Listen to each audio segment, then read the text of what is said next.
Okay, everybody. Well, good evening, graduate UNSY students and our guests.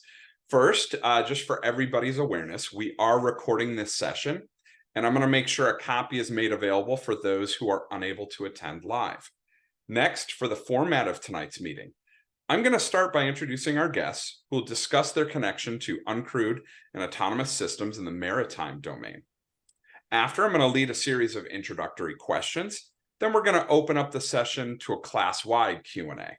I do ask that everybody mute your mics, save any questions you have to the end, and make sure to use the hand raise icon to indicate when you do have a question. I'll try to call on you each in order. And also, if for some reason you don't want to go on mic, you can drop your questions into the text box, and we'll make sure that that gets read off at the end. With that, I am just really excited to welcome you to the 31st session of the UNSY Guest SME Speaker Series. This is the first of 3 for this term. I'm Dr. Brent Terwilliger. I'm the program coordinator for the Master of Science in Uncrewed and Autonomous Systems degree here at Embry-Riddle Worldwide. Tonight, we are joined by our guest subject matter experts, Cody Warner and Mackenzie Normandeau from DeepTrekker. Cody's been with DeepTrekker for the past 10 years, where he's played a pivotal role in the company's growth and innovation. Having witnessed the evolution of DeepTrekker's ROVs, crawler robots, utility crawlers, and unmanned ground robots, he brings a wealth of knowledge and experience to his current position as the Director of Sales and Marketing. His extensive global travels as a sales rep have not only allowed him to understand the intricacies of the industry, but also establish valuable connections with clients worldwide. In his role, Cody leads a team of professionals driving the company's expansion efforts, formulating effective marketing strategies, and building strong relationships with customers and partners that are across the globe. With his passion for technology and an unwavering dedication, Cody continues to be instrumental in DeepTrekker's success story. And with that, I'd like to give a warm welcome to both Cody and to Mackenzie. I'm thrilled to turn the stage over so that they can share where this technology started and where they see it heading.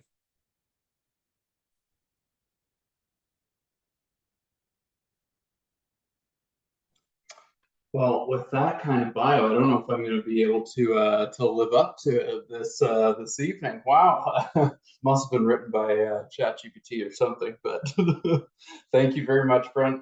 Really excited to be on here and to be speaking with everybody. First, I got to do the classic Zoom check.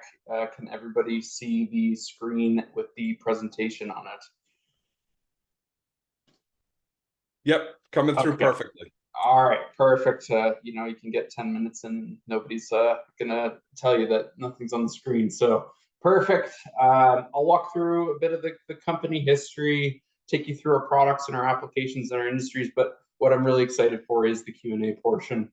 Definitely we'll dive deeper on subjects with that. So I really invite that side and hope that you'll mark down some questions as I go. I tend to go on a little bit of tangents. So with that being said, the company all started, it was actually 3 friends on a boat 14 years ago on Lake Huron, and one dropped a flashlight overboard and thought, we could make a robot to go get that. So it started really as a rough concept, a toy even, you might say, and it very quickly evolved into a commercially viable tool. The first order came actually from this website. So what you see here is the very first website with a beautiful logo drawn in Microsoft Paint. This website attracted our first order, which was 10 units from a Norwegian fish farm supplier.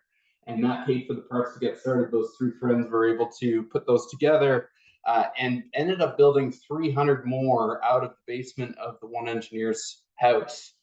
And from that, the business was really underway, and they moved into their first small facility in Ayr and started hiring a few folks. That included myself, so I was employee number 12. And at that point, then we really started to find that it was the commercial realm that was the main focus for us. So when I say commercial, I mean a business to business or business to government type business, where we're selling to users with very specific use cases, opposed to the recreational market, which you can imagine the underwater drone world is also, there's there is a world where underwater exploration is something that you're going to want a tool like this for. So we decided actively to move toward the commercial applications. And you fast forward to today, and now we have 9 different product lines, many different robots sold. We've sold thousands of vehicles in over 100 countries worldwide. We've established really strong channels and partners. We were actually acquired 18 months ago by a publicly traded company out of the UK called Halma, who loved our business model and decided to buy us. They focus on making the world cleaner, safer. I should know the line better, and healthier. Yes, the health division. So they purchased us for about $60 million. So that whole flashlight story comes full circle to quite a lucrative business. And what these robots are, you've got across here, you've got these 4 swimming vehicles. So these are the vehicles that were originally inspired by the flashlight story. You see here, this is the DTG3. It's about the size of a basketball. That is the grown-up version of that first vehicle you saw on the original website. This is your most portable, go and get quick eyes underwater. And then as you progressively move to the right here, you get larger ROV platforms that are just capable of more. They're more powerful, able to handle more sensors, more tools, and are more capable overall. And the decision of which vehicle just depends on the application and the customer. Then in the top right here, you've got your drop camera. So this one is pictured like a surveillance camera, but underwater. Be able to have a live feed from under the sea and something in a very durable package that can withstand the elements. In the bottom left here, you have pipe crawlers. So we make pipe crawlers for sewer and stormwater inspections. This was born 8 years ago now, this concept, and it was born out of customers were trying to use our ROVs in stormwater pipes, in sewer pipes, and it just wasn't the perfect fit for what they were looking to do. And we knew that we could make a crawling vehicle, but we also noticed that the market was really hung up on truck-mounted systems. So meaning you'd need an entire cube van or transport truck to be able to run a pipe crawler inspection vehicle. And we knew we could do it with a far less complex setup. So we took our handheld controller that's made us so famous up to this point, and deployed the same technology to operate the crawler. So shrunk that whole experience down, made it super portable, super intuitive, and fully waterproof, which crawlers actually weren't typically fully waterproof up to us being introduced into the market. Then we have our magnetic utility crawler. So this one here has magnetic wheels that you can attach to steel surfaces, and then the vehicle can drive along that, where it carries different payloads. So it has things like a camera, it has an imaging sonar, you can put thickness gauges, all kinds of fun tools on it to be able to typically be used for inspecting and surveying a hull of a ship, both for maintenance purposes and security purposes.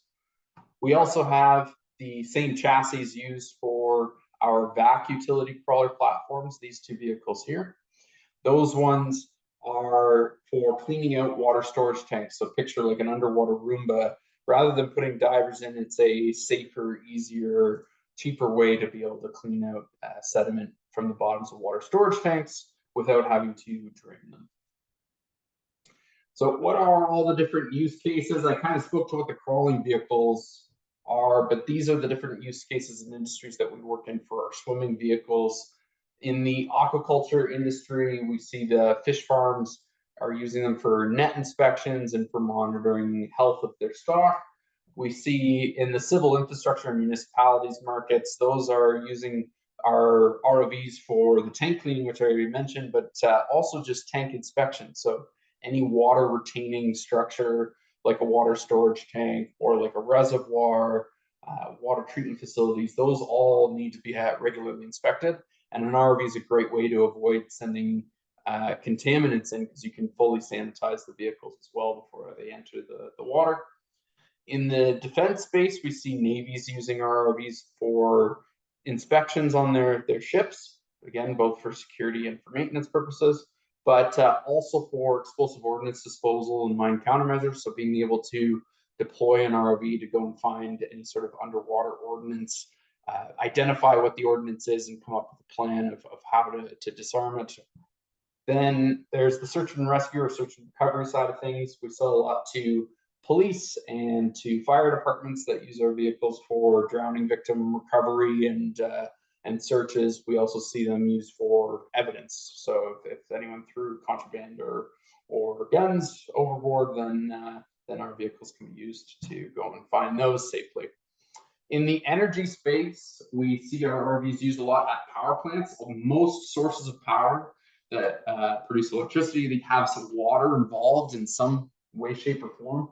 Could be a hydroelectric dam and the water that runs through the intake structures. All of those structures need to be inspected.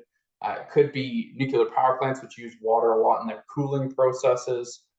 So just anything where there's water, anywhere you put a diver with a cheaper, safer, easier way to do it. Commercial divers themselves, you think of us as just a pure competitor, but actually it's a complementary technology. You can keep your dive team safer using an ROV. You can actually use it as a tool on jobs instead of the dive team, but I might use it to do a pre-bid. I'm a dive team and I'm going and I want to bid out a project. Well, I want to understand that project better first. It's much easier to throw an ROV in the water to do that.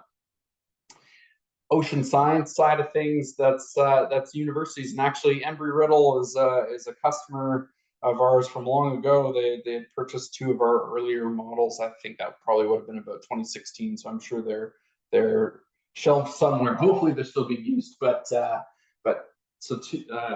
Generally speaking, universities are using ROVs for monitoring species. They are investigating seafloor life, getting an idea of what kind of condition it is, the marine life, using our tools like water quality sensors or samplers to not only get a visual understanding of the condition of that environment, but also to be able to collect data. And then the maritime side of things, that's ship hulls again. Could also be submerged pipelines, cables, walls, pilings, anything that's offshore. You want to be able to inspect safer, cheaper, and easier than a diver. I'll say that a million times. And then the underwater discovery is just our word for rich yachties who want to go and look for treasure and shipwrecks.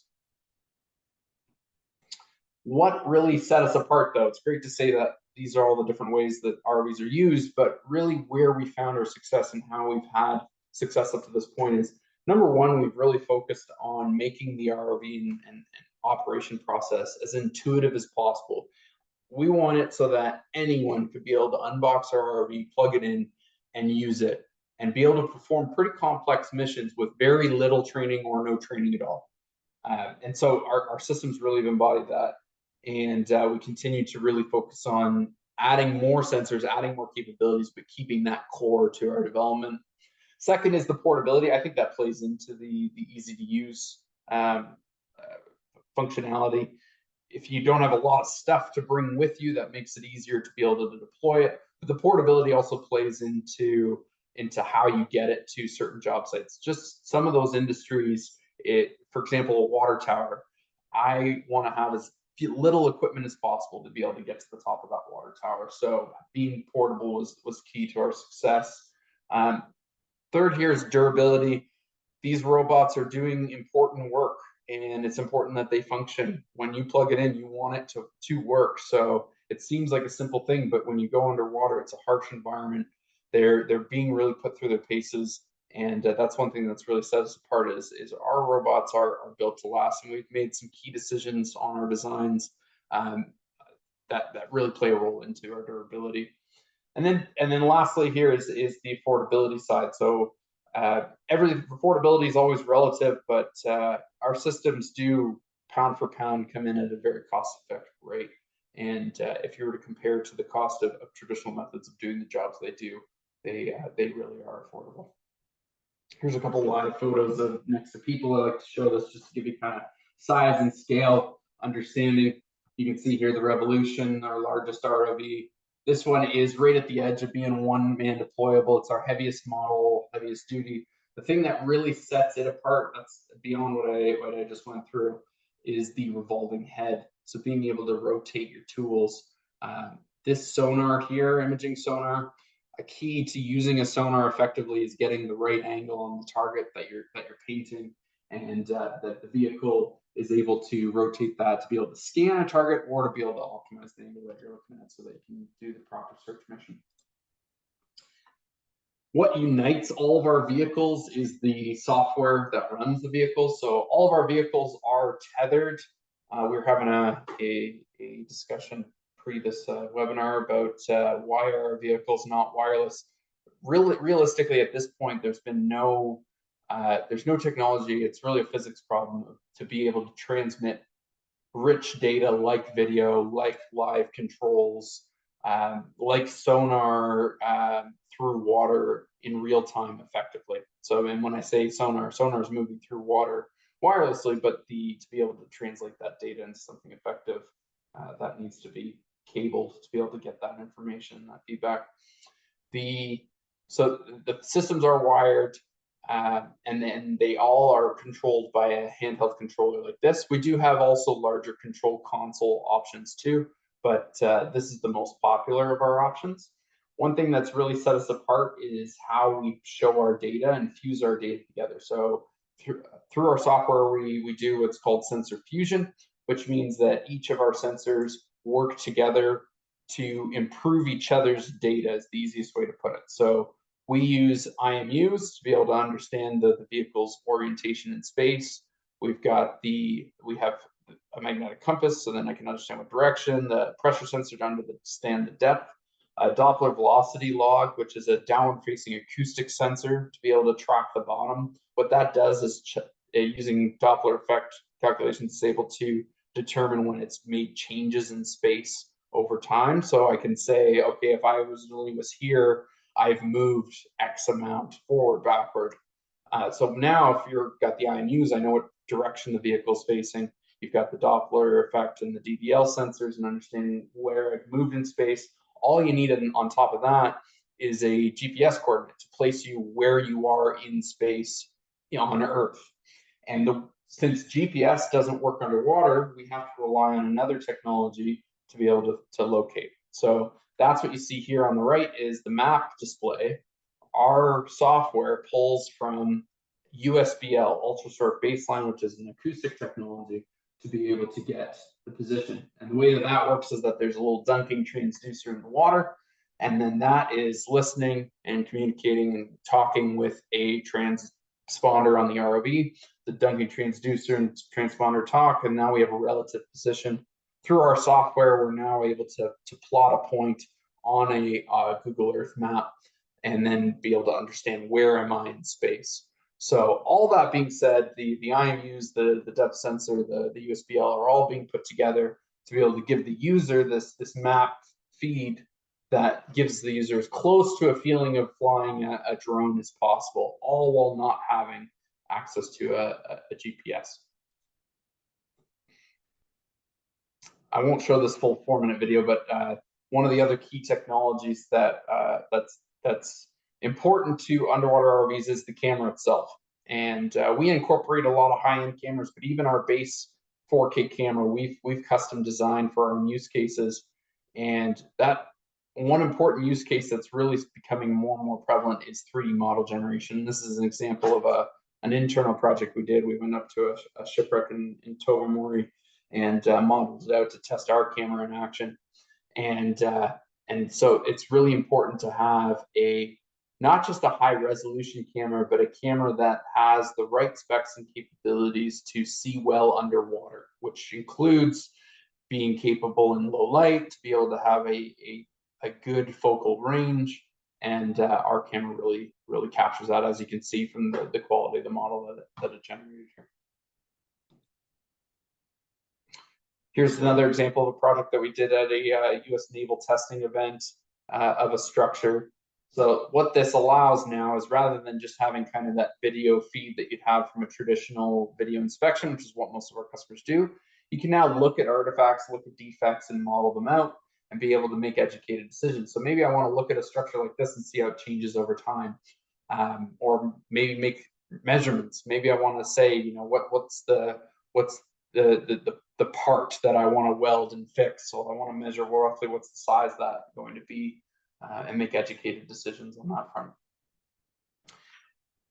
Beyond the sensors for navigation and for perception, you also want to be able to put these ROVs to work and gather more data. And that's kind of a few of the options here. We've got a list of hundreds of different accessories that we can add onto these things. It's essentially a swimming machine that you can put all kinds of different tools on. But these here, you can see this is a thickness gauge. So that's a probe that you can place against a metal surface and be able to determine the thickness of metal.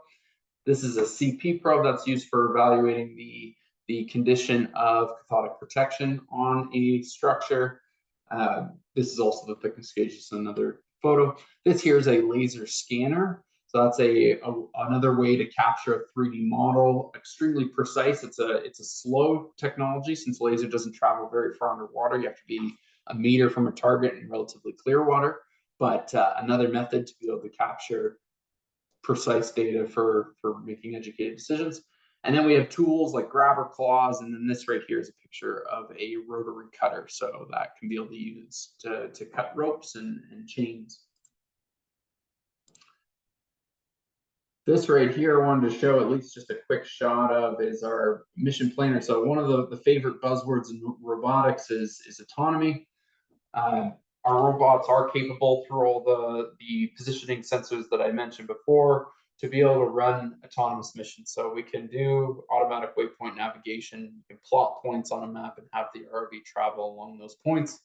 Reason why that's nice is that it can be quite straining, particularly if I'm doing a long survey that follows a similar pattern. It can be quite straining to keep your hands on the joystick for hours at a time. So being able to just reduce that strain is helpful to the operator. And then through that mission planning capability, you can do this sort of thing where I'm able to log points of interest and record data at different points. I do have a few more slides just about, I'll touch on quick more, is the application specific stuff. But if you're interested in digging into these more detail, this is the utilities. So whether it's water utilities or energy producing utilities, how they're using it. An interesting one in particular here is it's large diameter tunnels. Our crawlers and our ROVs are used for tunnels because sometimes tunnels are underwater. The key with tunnels is that you want to be able to find defects, but you also want to measure ovality and you want to measure the sediment levels. So there's a variety of sensors that go into doing that, and we deploy them all. Here's a shot here of the tank cleaning robot, the back crawler, and after it's done cleaning, it's a perfect half and half here, showing the sediment as it's being cleaned. This right here, really what we're pushing is the back as a consistent method for cities to be able to keep their tanks clean. Because if you let the sediment grow, which in some cities they will let it grow to being several inches in depth, at that point it becomes a pretty significant health risk. If you stir up that sediment, there's a lot of microorganisms that are trapped in that, and bacteria, and that can cause health issues if it's stirred up. So being proactive about the cleaning can be a great way to reduce that risk. Just a quick quote here from a pipe crawler customer, and you can see here a little shot from the crawler view. We always joke about the pipe out front of our office is the most well inspected pipe on Earth. Just because of all of our testing that we do with our crawlers. A few examples of customers. I always like to point out that we work with large cities like LA and Toronto, all the way down to, we've worked with cities of Fort St. John, I think is about 20,000 people. Town of Renfrew, just outside of Ottawa here in Canada, is 9,000 people. So we work with a wide range of different municipalities using our different robots.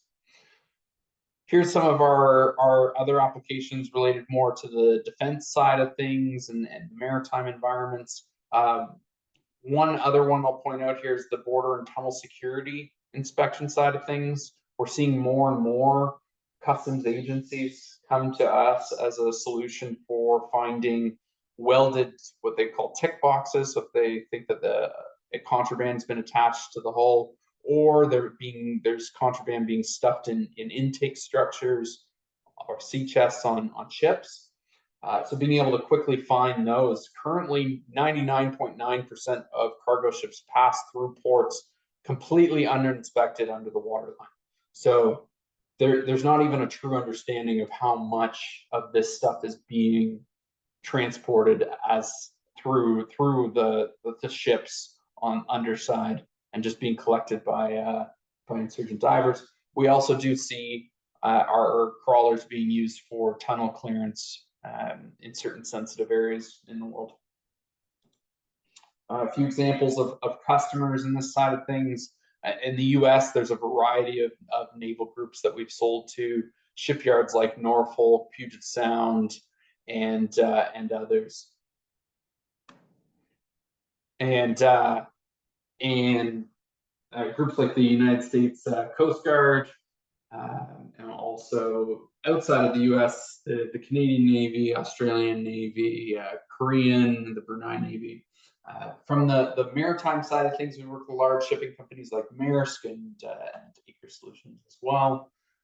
Large paint companies like Jotun and PPG, all kinds of different things. And these are just the different types of applications that you see when looking at the hull of a ship. The U-Wild is an interesting one in particular. I'll point out that one is underwater inspection in lieu of dry docking. Dry docking is when they pull a vessel out of the water, and which might seem like a quick and simple thing for some ships, but for a cargo ship, that's a millions of dollars type process to pull a 400-meter long ship out of the water. So the preferred method is to be able to keep it in the water and get an understanding. Does this ship need to be cleaned? Is there any major repairs involved? Is there any concerns over the propeller condition? Those sorts of things. That type of inspection is a regulated inspection and is currently only being done by divers, but ROVs are now starting to enter the framework of being able to perform that inspection. Here are just a few examples of some companies that are deploying ROVs for hull inspections. Here's a great shot of a sea chest on a ship using sonar. So in relatively turbid water, we can still get a good view using an imaging sonar. We could tell, is there any major structural issues with this? I could tell if there's, a large amount of contraband or any sort of security threat in that intake as well, even if the camera's not able to get a good view from far away. Here's a shot here from a drowning victim search. So you can see an example of the sonar in action, again, how that might be useful. So you can see from 9 meters out. So that's, I know as a Canadian, that's makes sense to me, but for Americans, I think that would be a 30 feet or so away from the target. You're able to identify that. And then you can kind of see what the condition of the water here is. It's not great to be able to use just the camera. So that's a critical tool. A few of the examples of various police teams. This is a big market for us in the US in particular. And so on that note, I'll pass it up for any questions. Really looking forward to your feedback. Outstanding. Thank you, Cody. I'll get us kicked off with a few, and folks, if you can start thinking about any questions that you might have, and like I said, if you want to toss it into the text chat box, that's fine. Or if you want to just raise your hand and I'll call on you. So you discussed kind of your natural progression or evolution of your ROVs into the ground domain through the pipe crawlers.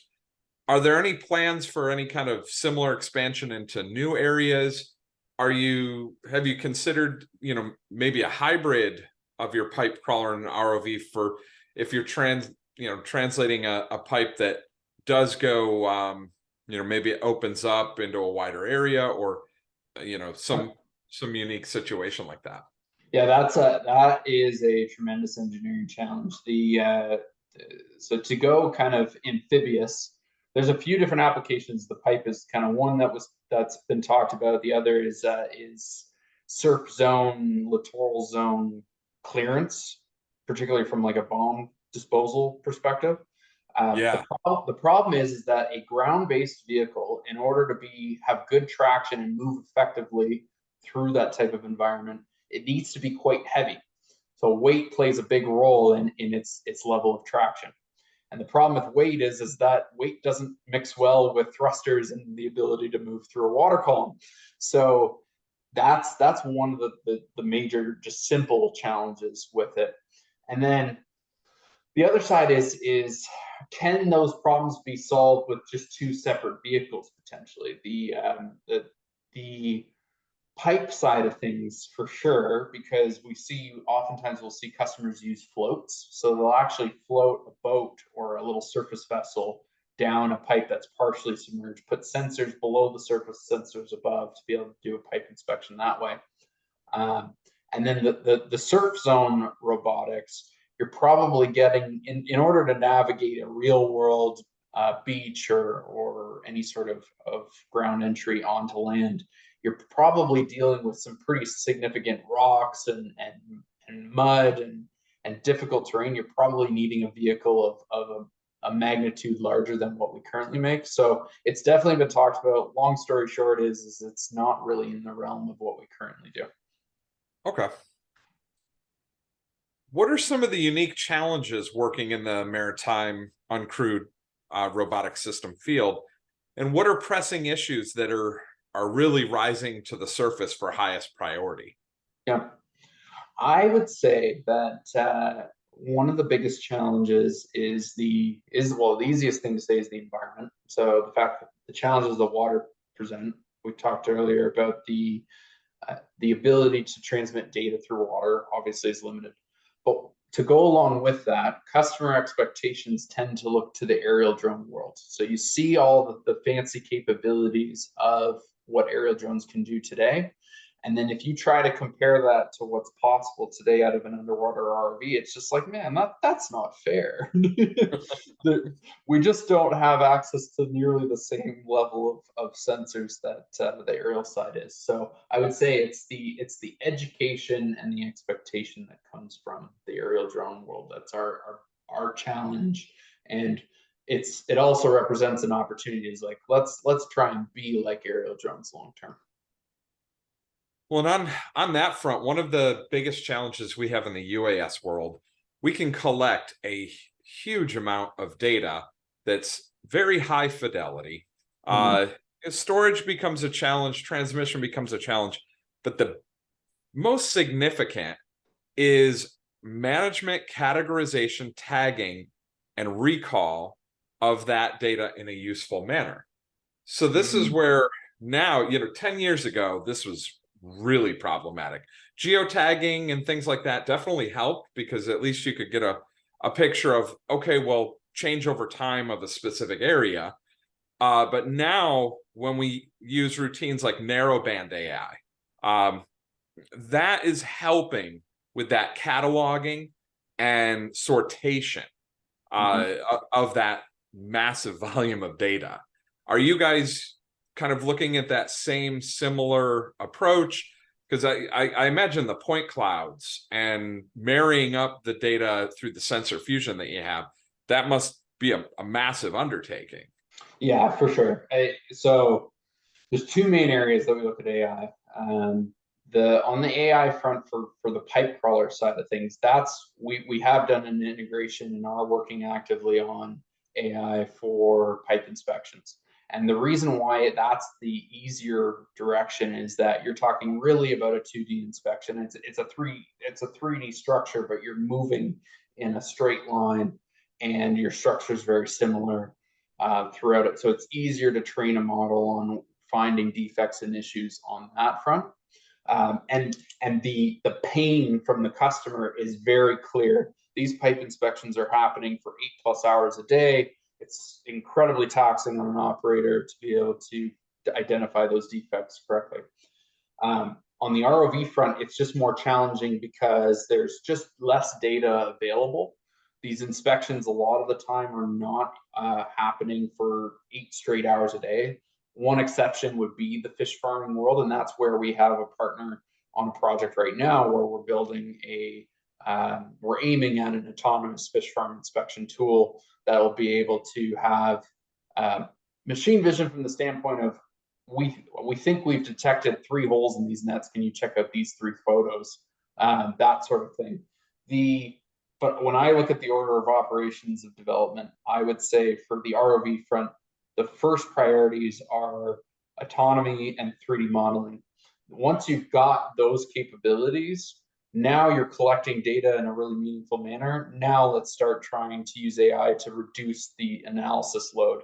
But if you're trying to reduce the analysis load before you've really packaged the data in any sort of meaningful way, then you're almost putting the cart before the horse. Excellent. Well, I'd like to open it up to the class. It looks like George has a question. If you want to go ahead and go, Mike Hot. All right. Can everybody hear me? Yes. Yep.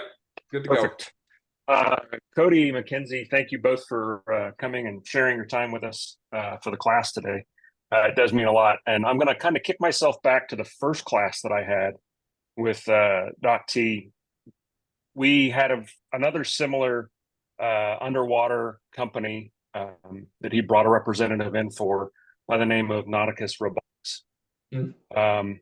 And my question to you, it's two parts. If I understand from the brief that I watched, are all of your products tethered? All your ROVs, are they all tethered? Correct. Yes. Okay. So a follow-up to that.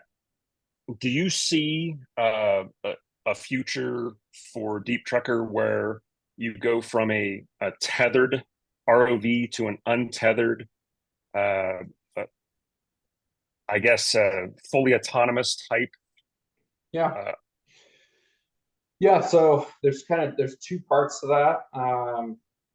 One is autonomous vehicles already exist. So AUVs exist in the format. Typically, they're kind of like a torpedo shape, and they're going and collecting data, and then you're retrieving afterward, and you're looking at the data after the dive, and you're not doing any sort of live interaction. Those are tetherless, but they're also not any. You don't have any sort of live interaction with that. We actually sell ROVs to go and recover AUVs that crash or get lost. There's that side of application, and then there's if you wanted to have any sort of live interaction. If we were to go without live interaction, but we wanted to capture the kind of data that we do today, you need an extremely high level of confidence that it's going to navigate in tight areas and tight spaces and be able to return home in these GPS denied environments. And that's a tall task. No AUV does that currently, but that is the dream. If we can find a way to be able to reliably go and say, hey, go and hit these points, go build a 3D model, come back home, that's the dream. Now, the caveat, the second part is if I could have live interaction wirelessly, that's also a dream. The problem is that there's no real reliable signal at this point. We know of a few university studies that are using light to be able to transmit data wirelessly, but the reliability just isn't quite there yet from that technology. Perfect. Thank you very much. I appreciate your time. Well, thank you. Anybody else have any questions for our guests?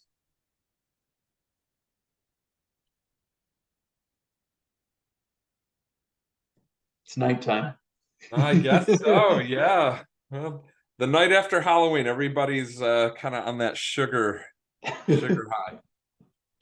Well, with that, I want to thank everybody for joining us tonight, as well as just a major thank you to Cody for sharing his thoughts and expertise regarding this technology. It's been a very informative session, and it really helps us to better understand the challenges that are associated with the maritime operating environment and ROV operations. I hope to have a recording from this session uploaded to our discussion area and our instructor corner by tomorrow. And with that, I'm going to stop recording. There we go.